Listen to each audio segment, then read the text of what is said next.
Victoria Churchill is a political reporter with the Daily Mail. She was in the room when those shots were fired outside of the ballroom at the White House Correspondents Dinner. Of course, the President, Vice President and multiple members of the Cabinet removed from the room. She joins us now. Victoria, thank you for getting up nice and early for us. I do appreciate it here. What was it like to be in there? Well, thank you so much for having me. You know, it was, I think, surreal and eerie are probably the two words that I would use to describe it. I was seated towards the back. So as you pointed out, I work for the Daily Mail. We had 2.5 tables in the venue, and I was seated pretty much towards the back of the ballroom, as I like to say, kind of next to the main thoroughfare aisle. So we had just seen, the presentation of the colors, the flags with the music, all the pomp and circumstance. Then there had been brief remarks from the stage. And after that, they kind of turned on the lights in the room to indicate to attendees like myself and my colleagues at our table that we could, kind of dig into our salad course, our burrata salad with cucumber and pistachio on top. And then we we're kind of getting our conversation underway. And we were probably 5 to 10 minutes in when, the world stood still, really. So, we heard the shots. I personally heard it was 3 or 4 quick and rapid succession. Of course, now that we've seen the video, my understanding is that those were the Secret Service shots as the guy was kind of running through, at breakneck speed, might I add. He definitely got some legs on him. But, that's... We heard the pops. I personally dove under a table like many people did.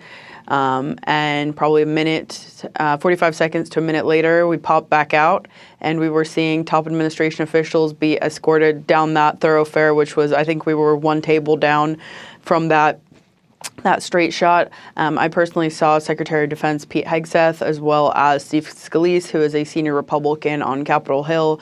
And I point out Scalise because he is actually one that was shot during the baseball game practice incident in 2017. So, he is no stranger to this sort of targeted attack.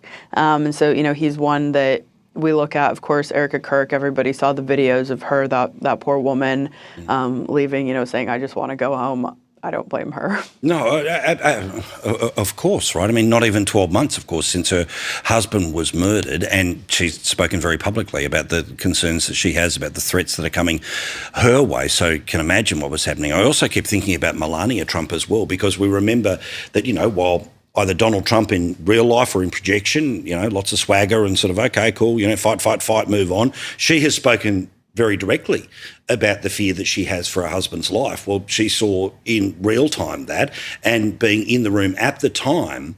But also I want to talk about sort of some of the echoes after it.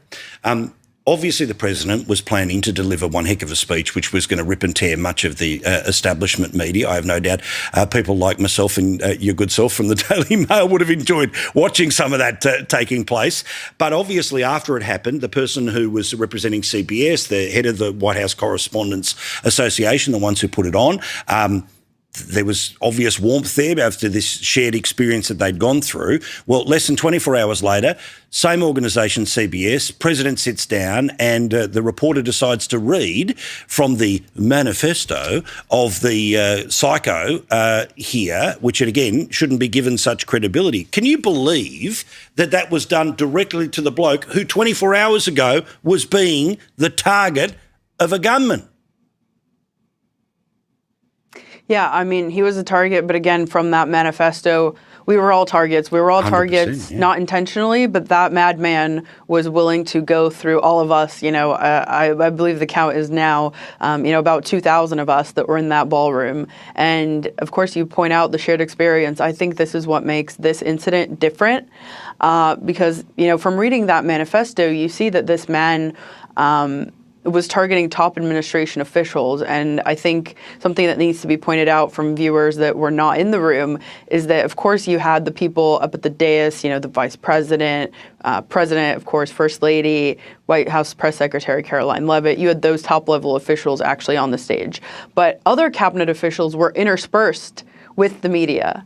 And so, at our Daily Mail table, not the one that I was at, but one that some of my colleagues were sitting at, we had FBI Director Kash Patel and his girlfriend at our table. And so, if that man had gotten in and had been aiming for Kash, which of course actually we look to see in the manifesto, Kash was for some reason singled out as not a target. But, for the sake of my argument here, if somebody had been aiming for Kash, they could have very easily hit one of my colleagues. Blimey. Well, again, and thankfully all of that was able to be stopped by the Secret Service. Excellent reporting. Thank you for getting up early to tell us about it. I look forward to reading more in the Daily Mail. Victoria Churchill, thank you so much.